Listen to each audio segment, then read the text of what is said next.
Baik, yang mau bertanya saya persilahkan. Bismillahirrahmanirrahim.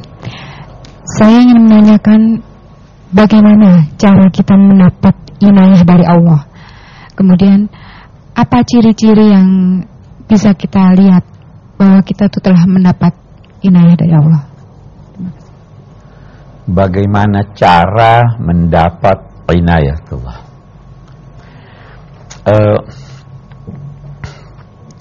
Saya dulu ingin beri gambaran begini. Dulu waktu perang Badar, kaum muslimin itu hanya 313 orang dengan persenjataan yang sangat minim. Orang-orang musyrik 1000 orang lebih. Ketika itu ada pertolongan Allah, ada inayatullah. Salah satu bentuk inayatullah ketika itu, Allah mengukuhkan kaum muslimin dengan turunnya malaikat. Ini inayatullah. Nah, waktu perang Uhud, kaum muslimin juga mengharapkan inayatullah, mengharapkan lagi turunnya malaikat. Waktu perang Uhud itu kaum muslimin kalah. Nah, ada ayat Al-Quran yang bisa menjawab pertanyaan ibu dalam konteks perang Uhud itu.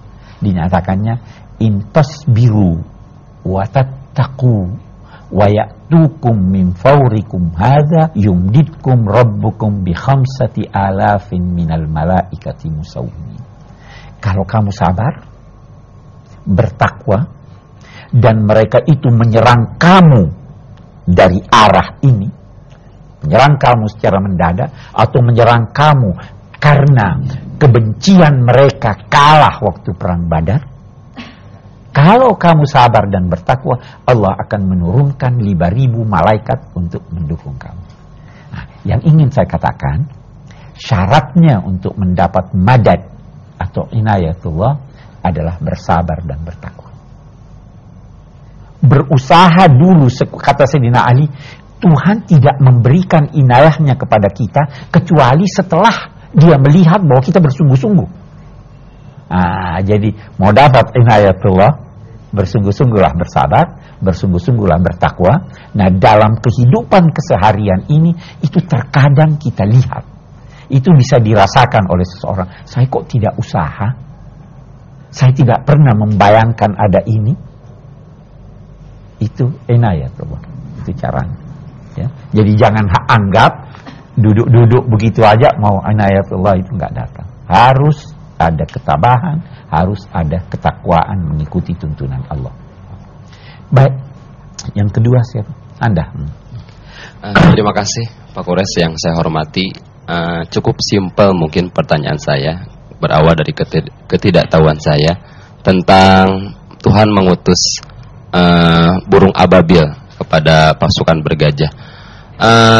Burung ababil di sini apakah memang utusan Tuhan dari langit atau memang burung yang biasa sehari-hari orang Mekah melihatnya?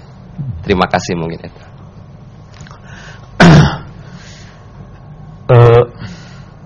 Saya tidak tahu persis apakah burung itu burung-burung biasa atau burung yang luar biasa.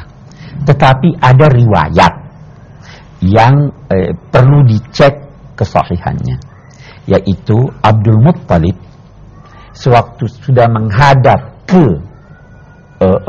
sudah bertemu dengan Abraha, dia kembali ke Ka'bah sambil mengadu kepada Tuhan, ya Allah, ini mereka akan menghancurkan rumahmu, saya serahkan kepada kamu, belalah rumah ini.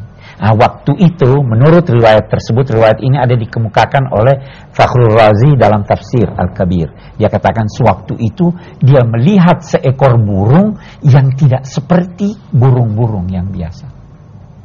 Nah, jadi berarti ini kan burung luar biasa ya. Nah, memang banyak sekali cerita-cerita riwayat menyangkut burung-burung itu, tapi sebagian di antaranya riwayat-riwayat itu terlalu dilebih-lebihkan. Itu sebabnya kita berkata tidak mustahil burung-burung biasa yang diutus Tuhan. Hanya Di sini dia mempunyai peranan yang berbeda dengan peranan burung-burung biasa. Ya, tapi kalau kita mau anggap tadi pendapat Syekh Muhammad Abduh yang menyatakan ini burung biasa, hinggap di tanah, bawa kuman dan lain-lain sebagainya, itu biasa-biasa saja. Hanya seperti apa yang saya katakan, kalau yang seperti itu tidak diisyaratkan oleh fa'ala rabbuka, perbuatan Tuhanmu. Dan kalau begitu, tidak harus semua pasukan bergajah meninggal, tidak ada salah seorang dari masyarakat Mekah yang meninggal. Jadi ini memang peristiwa luar biasa. Jelas ya? Oke. Kita bisa ambil kesimpulan kira-kira. Saya kira kesimpulan kita yang pertama menyangkut inayatullah ini. Tuhan punya rencana. Tuhan turun tangan.